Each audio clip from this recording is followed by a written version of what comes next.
Hello, everyone. This is Phoenix Tremaine. Today, we're going to be talking about Days of Our Lives. I did sort of a show and review video, but this is my first official Days of Our Lives week in review video. I'm going to be watching the numbers. If you guys like me doing this, I'll keep doing this, on a weekly basis. This video will be specifically focused on what happened this previous week. And I love to see, your comments in the comment section. I want to see those likes up. Those likes will also let me know that you want to see more commentary. And of course, become a member. I mean, I would love you to become a member. I keep saying it's my birthday month, and that would be a great birthday present to me if you became a member, even if it was just for a month. So, without further ado, I'm going to go ahead and get into it because Days of Our Lives had a lot to talk about. It's once again one of my favorite shows, and the writers have been doing their job, unlike the previous writers, the temporary writers who had me not even watching the show because it had gotten so bad. But now it's gotten really good as we watch the downfall of EJ. So not only did he lose his wife, but he also lost his company. He gave his share as CEO of the Demir. He also gave all his shares to Kristen in order for her to bring Melinda on board. And then his secret still got told by Gabby at the press conference. So now EJ is about to go all out for revenge. Spoilers say he's going to be worse than ever. So I can only imagine what he's going to be doing to get revenge on all of the people he's felt has wronged him. And I'm very much looking forward to that because that should be a lot of fun to watch. EJ on a rampage. Then we have Gabby. I said this in the show overview that I don't like new Gabby. I don't like her. And I keep saying I don't like her energy levels. And that she's like, I've got to get used to her because she's such laid back Gabby who's so calm and collected. Gabby is not calm and collected. Gabby's all over the place. And the thing is, I saw some old scenes with Camilla as Gabby, and it was an instantaneous reminder why I loved her so much. It's because she's just so energetic. She's in your face. If she wants something, she's gonna go get it. You know, she would have been all in EJ face and just it would have been a show, But this Gabby was so calm that I'm like, can somebody check her pulse? Can somebody check her pulse? Is she there? What is she doing? So yeah, I'm gonna give New Gabby a chance. She's only been on for a week or 2 weeks or something like that, but she is not impressing me. On our members live show we do on Fridays, some people mention like her lipstick was like too much and things like that. But I did say, well, that's the kind of lipstick that Camilla would wear. That's the kind of dress that Camilla would wear. But the lipstick is owning her. She's not owning a lipstick. Or how's it go? She's not wearing a lipstick. The lipstick is wearing her. She's not wearing a dress. The dress is wearing her. So I need her to, just shake up because, like I said, I saw just like 3 clips on Twitter, X, whatever you want to call it, of Gabby, and she was so fiery and energetic and just a go-getter, in this new Gabby. Did she take what they call an Ambien? Did she take a sleeping pill, some NyQuil, and then come on, come on, you know? Oh man. Gabby also wanted to get some in bed from Stefan. He told her no. I keep imagining how Camilla would have played that scene. Oh, she would have been mad, you know. And New Gabby was sort of like more shocked than mad. But anyway, we're moving on to this whole Bobby Everett thing, trying to get Jada to get closer to Jada by dangling that leash and information in front of her. And, she's coming to visit him or whatever. And then Rafe is being, I hate to say it, it feels a little toxic. The way he was just, you know, the way he was talking to her. And she's like, if I was a male cop, you wouldn't be talking to me like this, and I thought Rafe was overbearing. So what happened on Friday, I actually laughed so loud, I think I even jumped on my chair. But we'll get to that at the end of this video.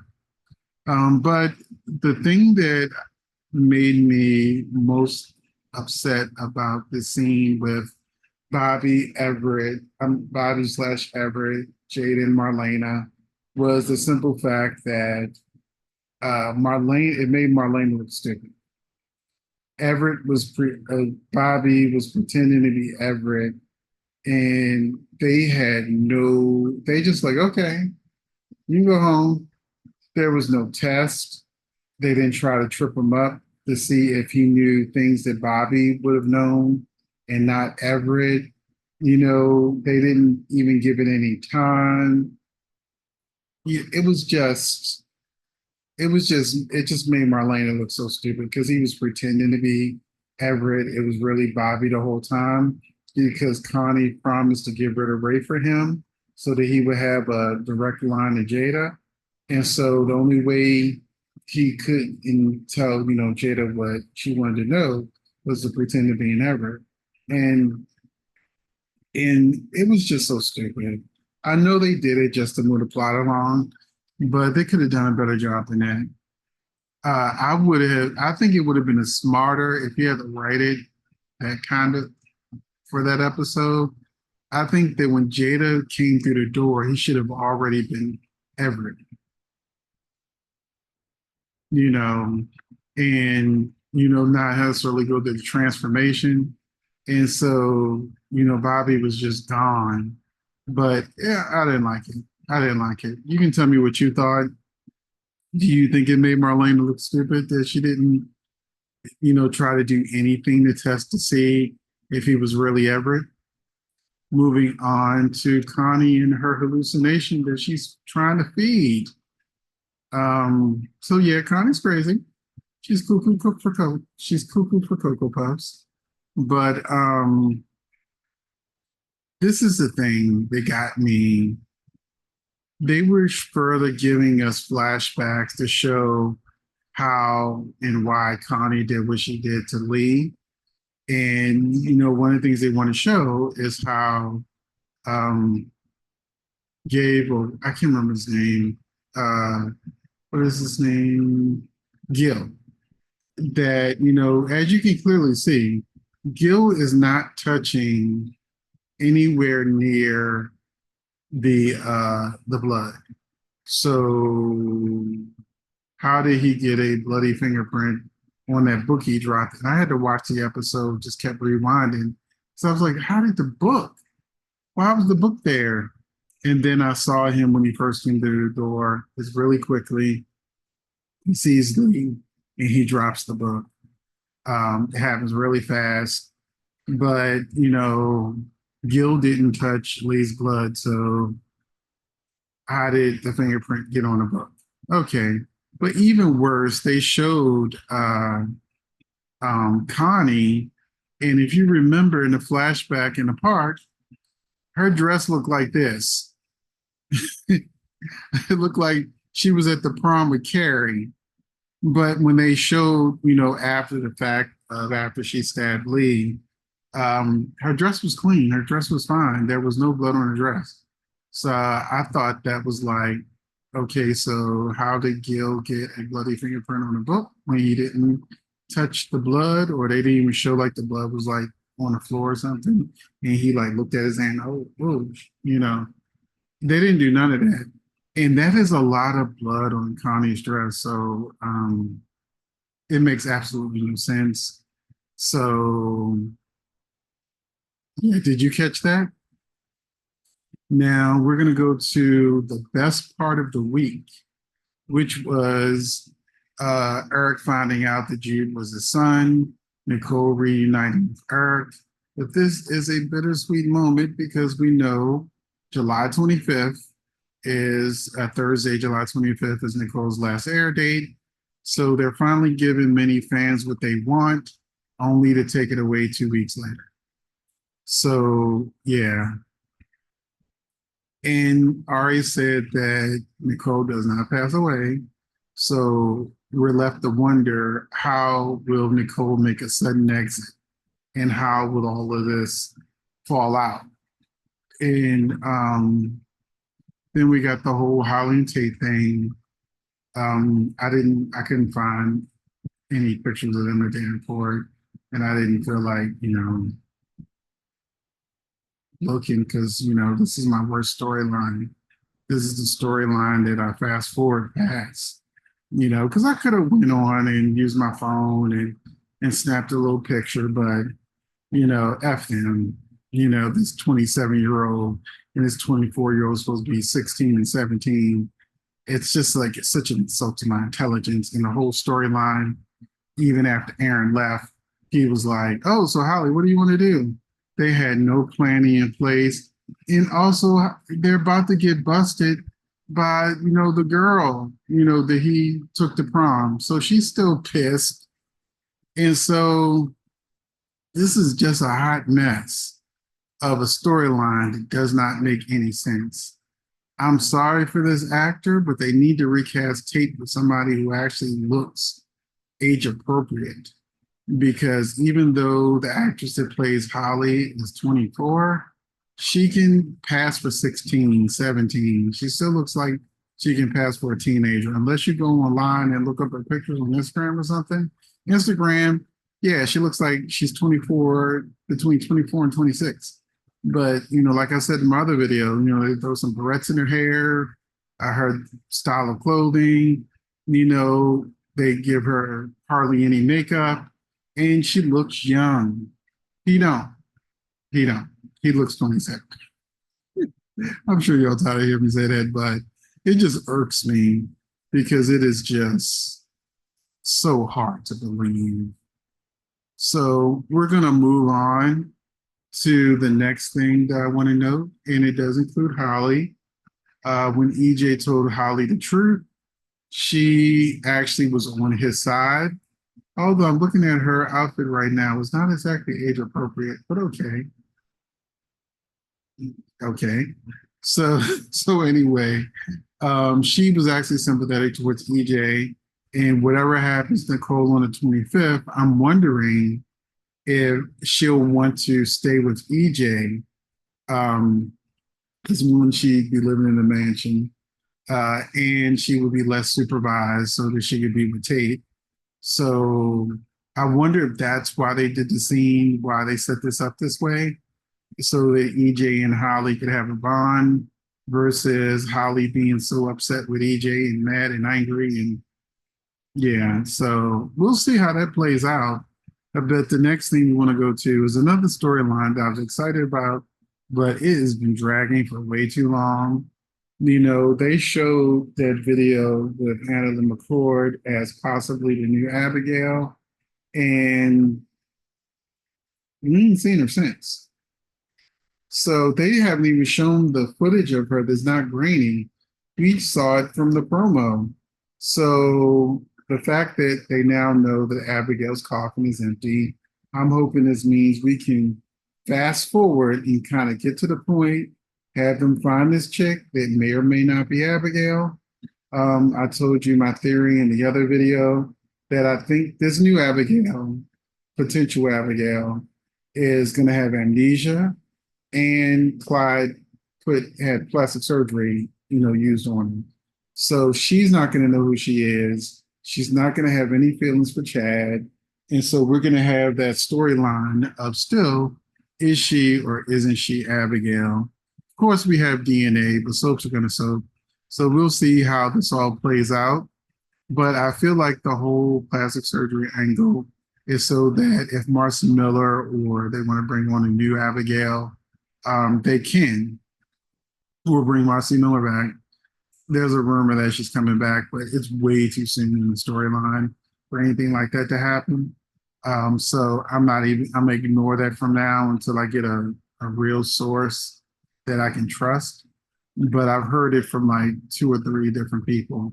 But for now, this person is going to be Abigail until they prove that she's not.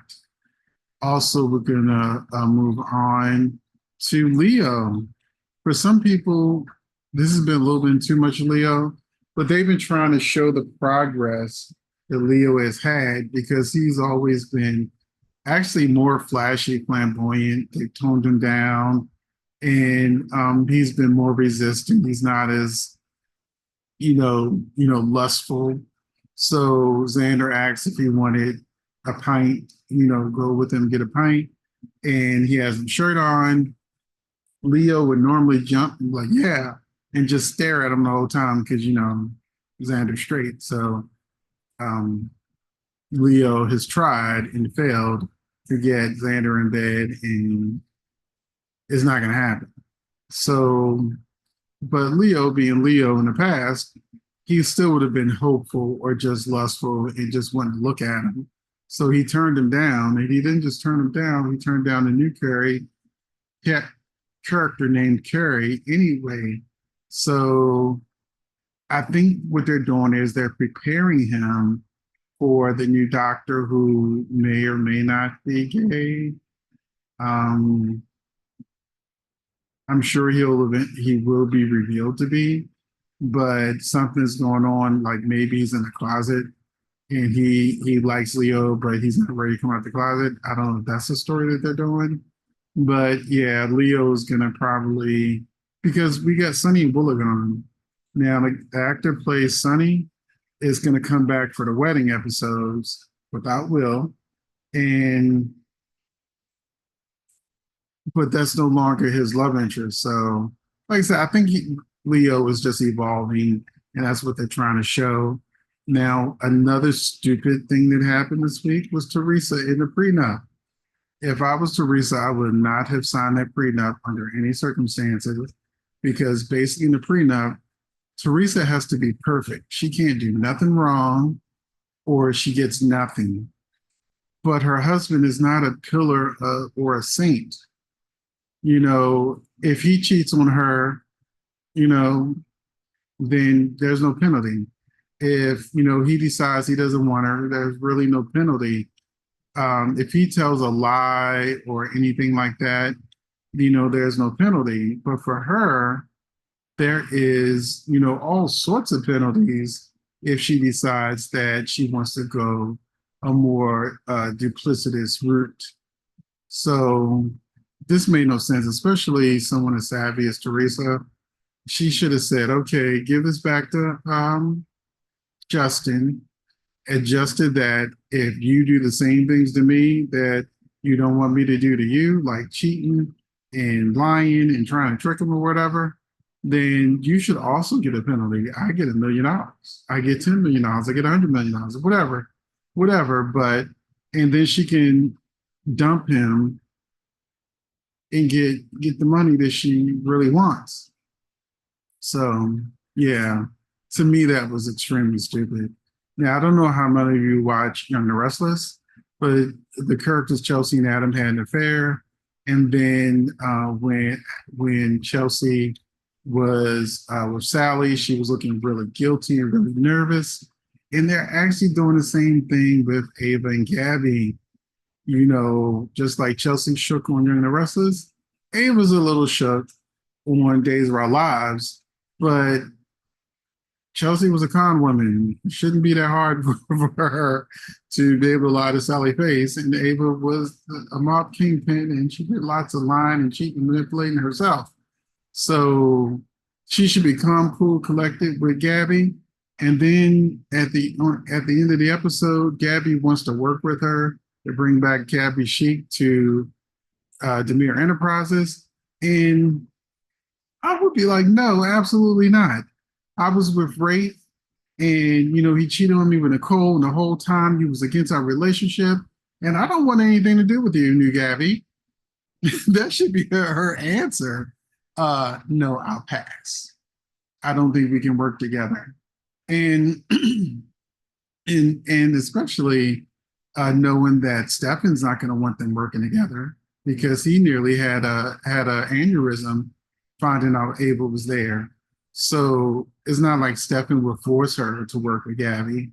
And take that to Titan, Gabby. We don't want you. But of course, the soap is going to soap. Instead of Ava saying no to Gabby, we're probably going to get Ava saying yes to Gabby and then finding herself in more and more uncomfortable situations until finally the truth comes out. So that's usually the route that a soap will take.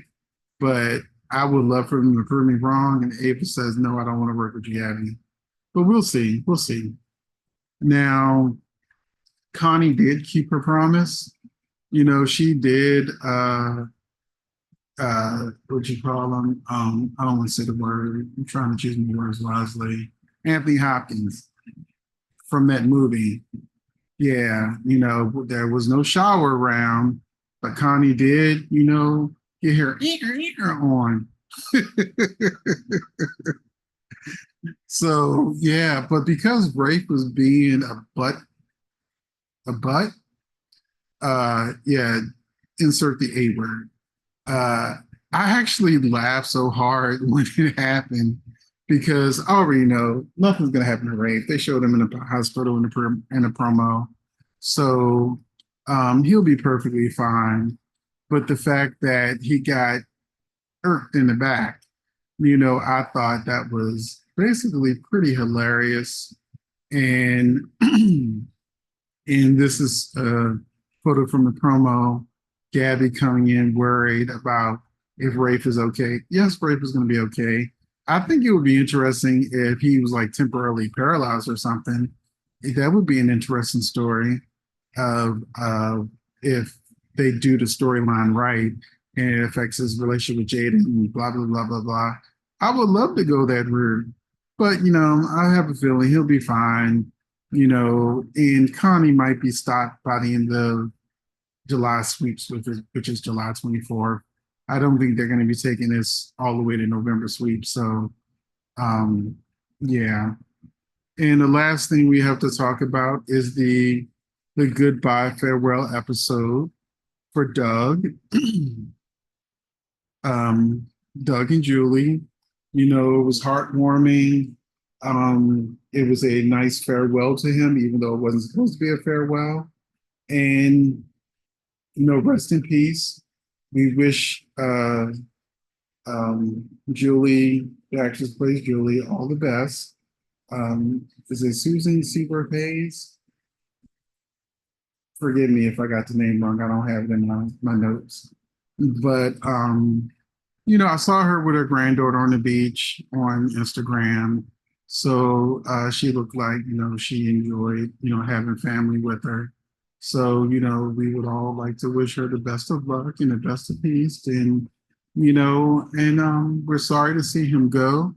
And because the show filmed 6 months, sometimes 7 months in advance, his funeral won't be until November. That's when we'll finally say our farewell to Doug. So it'll probably just be off camera until November. And then around Thanksgiving, I think is when the memorial happens. So that is it for this commentary. Let me know if you liked it and want to see more and hear more of the commentary. And also don't forget to let me know your thoughts in the comment section and hit that like button. Thank you for watching, and I will see you in the next one.